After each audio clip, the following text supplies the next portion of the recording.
नमस्कार दोस्तों। जिस तरीके से गुजरात के चुनाव और दिल्ली के नगर निगम के चुनाव नज़दीक आ रहे हैं, हम पूरा विश्वास रखते हैं भारतीय जनता पार्टी पे कि वो अपने पुराने ट्रैक रिकॉर्ड के हिसाब से वही सारी कारस्तानियां करेंगे जो उन्होंने पंजाब के चुनाव से पहले की थी।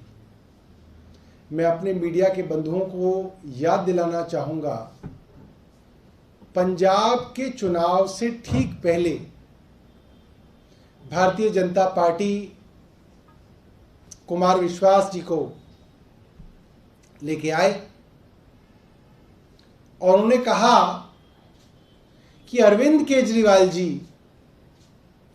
पंजाब को भारत से अलग करके एक नया देश बना के उसके प्रधानमंत्री बनना चाहते हैं।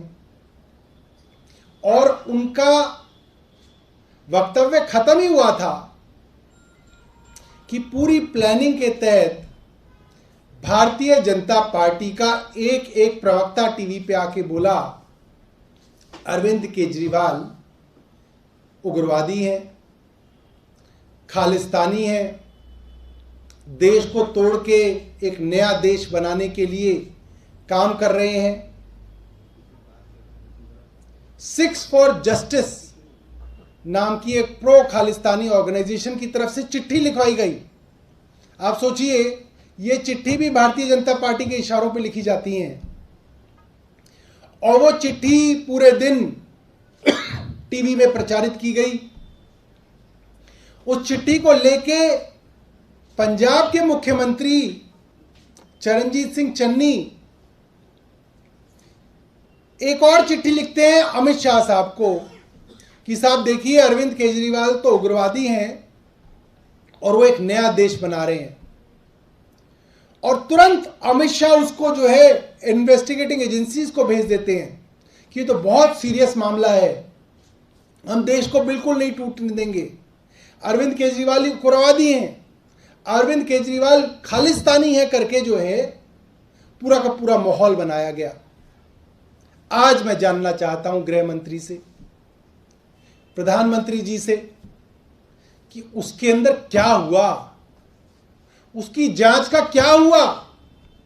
पंजाब से पहले तो पूरे दिन इस चीज पे चर्चा हो रही थी कि अरविंद केजरीवाल एक नया देश बना रहे हैं, उनके ऊपर एनआईए से जांच कराई जा रही थी, उनको उग्रवादी कहा जा रहा था।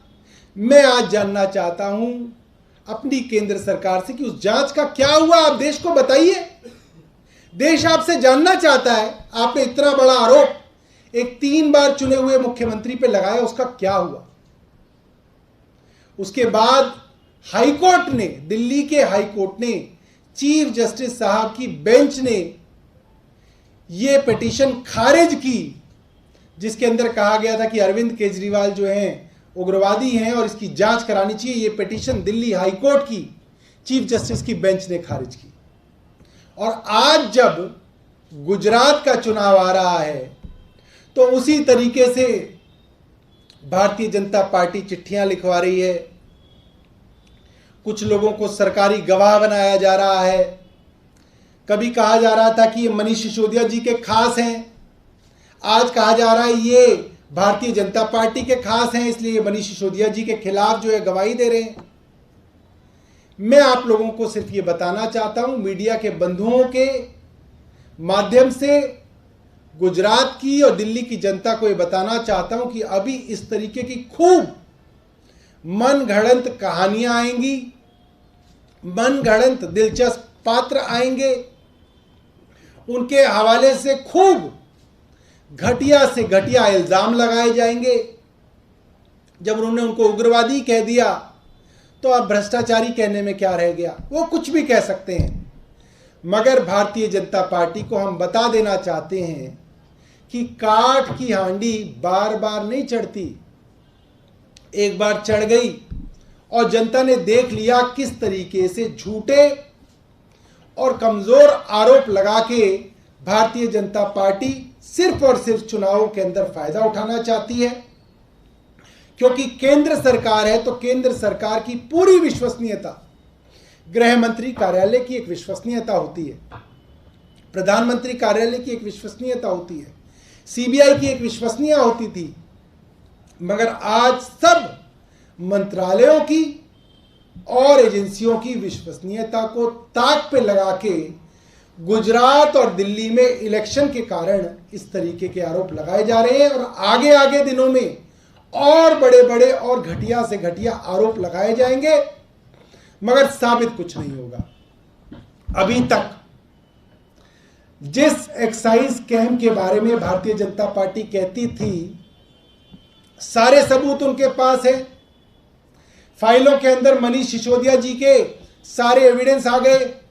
उन्होंने ये पैसा गलत दे दिया, ये पैसा गलत दे दिया, यहां करोड़ों रुपए दे दिए। ओपन एंड शट केस बताया जाता था। आज 4 महीने हो गए जांच करते हुए। देश की सबसे बड़ी एजेंसी सीबीआई और ईडी जांच कर रही है और आज तक सबूतों के नाम पे भारतीय जनता पार्टी और केंद्र सरकार वहीं खड़ी है जहां 4 महीने पहले खड़ी थी।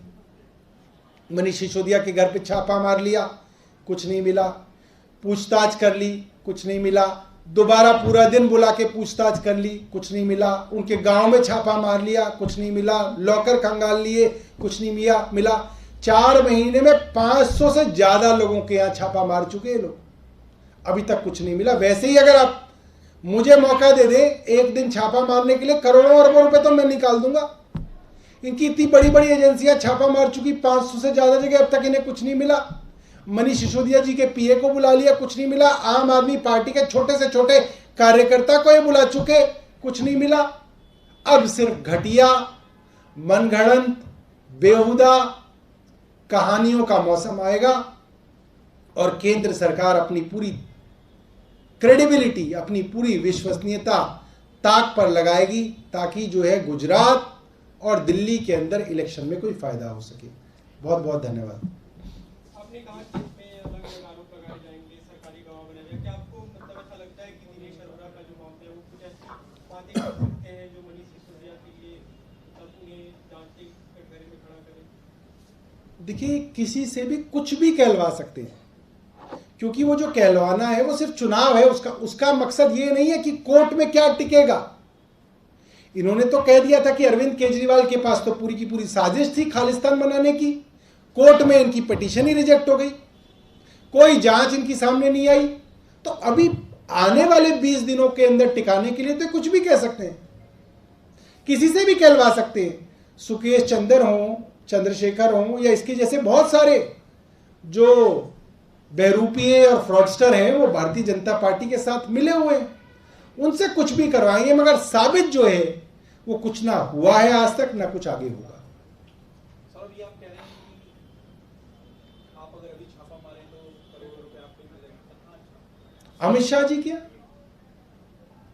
भाई, अमित शाह जी के यहां 25-25 करोड़ रुपए तो विधायकों के लिए रखा हुआ है।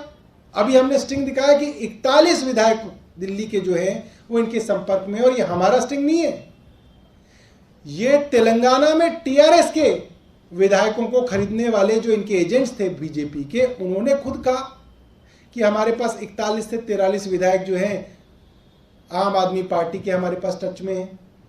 100 करोड़ रुपए 4 विधायकों के लिए वो लेके आए थे, वो तो पैसों के साथ पकड़े गए। तो ऐसा तो बहुत जगह है जहां पे पैसा मौजूद है और वो ज्यादातर लोगों को पता है पैसा कहां पे। ईडी के बाद जब भाजपा के नेता मांग कर रहे हैं कि प्रेम जैन जो हैं वो जेल में अपने पद का दुरुपयोग कर रहे हैं, तो उनको दिल्ली से बाहर किसी जेल में शिफ्ट किया जाएगा, आप इसको कैसे लेते हैं? देखिए, सारे अफसर जो हैं वो केंद्र सरकार के अधीन आते हैं, चीफ सेक्रेटरी से लेकर वार्डन तक इनके इशारों पे काम करते हैं।